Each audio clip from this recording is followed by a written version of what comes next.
Nag-walkout kahapon, March 19, si Senator Raffy Tulfo sa hearing ng Senate Committee on Public Order and Dangerous Drugs sa kaso ng isang mag-ama na umano'y dinala sa kustodiya ng mga pulis ng Bulacan nang walang anumang warrant of arrest. Ayon kay Senator Tulfo, hindi umano nito matanggap ang ginagawang pagsisinungaling na sa pagdinig ng mga resource person mula sa PNP. Itinanggi naman ni Senator Ronald Bato de la Rosa, chairman ng komite ng Senado at dating hepe ng pambansang pulisya, na binibaby nito ang mga iniimbestigahang o inimbitahang pulis. Sandali. Mr. Chair. Kung sinabi na walang warrant. Mr. Chair, alis na lang ako rito. Hindi ko matiis. Nakikita ko na parang itong mga pulis pinagluloko. I'm sorry, I have to walk out. Sa dami ng mga ginawa ni Tulfo, I think this is one of the worst thing that nakita ko na ginawa niya. To walk out on a hearing. Kasi how you gonna figure things out? How are you gonna get to the bottom of things kung aalis ka lang bigla na ganyan?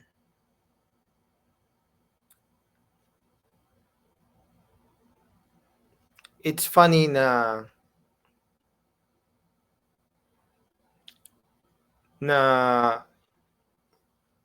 siya yung nang babastos sa simula eh. Siya yung nang babastos sa una. If you look at the whole video, kung ano-ano yung tinatawag niya sa mga pulis, kung ano-ano yung sinasabi niya. Tapos, siya pa yung aalis. Oh my goodness. Kahit na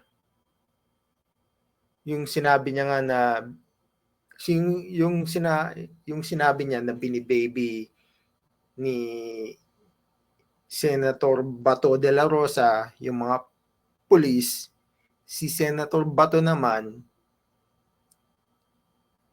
he did not walk out. It's funny yung nangyari na kung sino yung nang babastos, kung sino yung bintang ng bintang, siya pa yung umalis. Hindi hindi yung binabastos yung umalis. Yung nang babastos yung umalis. I just find it funny na that's what happened. And if you look at it, na talaga, very professional yung ginawa ni Senator Bato de la Rosa, na he kept his cool, he kept his composure, kahit na dati siyang chief PNP, he did not lose his temper kay Senator Tulfo.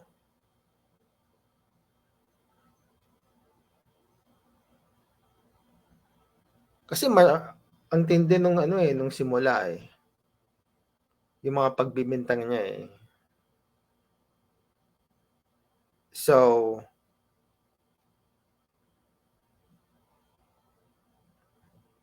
tsaka nakita, if you look, like si Tulfo, he's just, when he talks, like you can't really say anything against him. Kailangan talaga siya lang ang nagsasalita eh. Walang equality. Dapat nga equal. You guys are all equal there. Yung nag-i-interview dapat pinapakinggan yung ini-interview at you let him speak. Because if you don't let him speak, how are you gonna find information?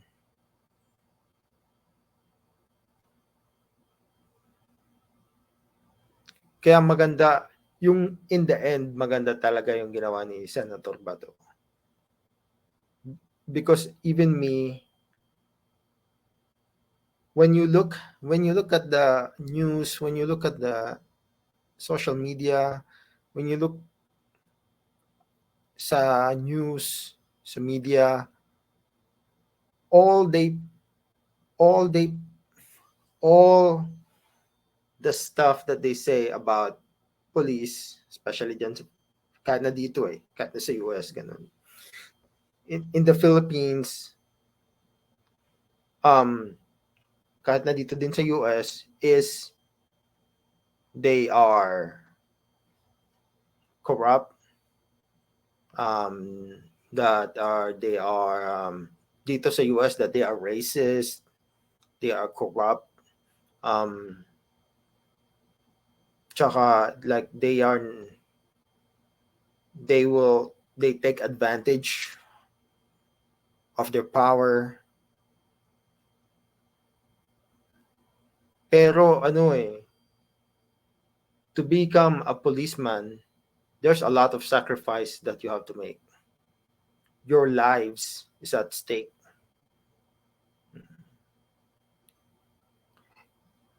Can you imagine kung lahat ng police wala? How can there be law and order? Because they're the ones who uphold. They're the ones who uphold it. It'd be chaos everywhere. And tong si Senador Tulfo, he is not helping the situation. If you keep blaming the police on everything, guess what? The people will not trust them. And if people don't trust the police, there'll be more chaos. Now, sure, there's bad cops, there's bad doctor, there's bad dentist, there's bad lawyers.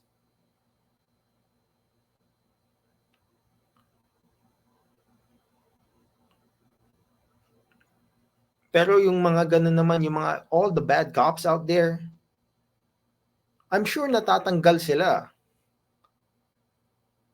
That they just don't.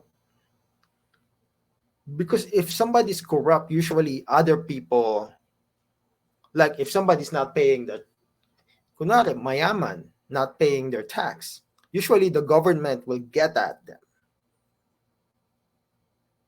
You know? So, yun lang naman po. Medyo lumampas na ako. It's 8 minutes already. I'm supposed to do it only 5 minutes. Get to the main point and get it done. But thank you for your time, and everyone have a good day. Peace out.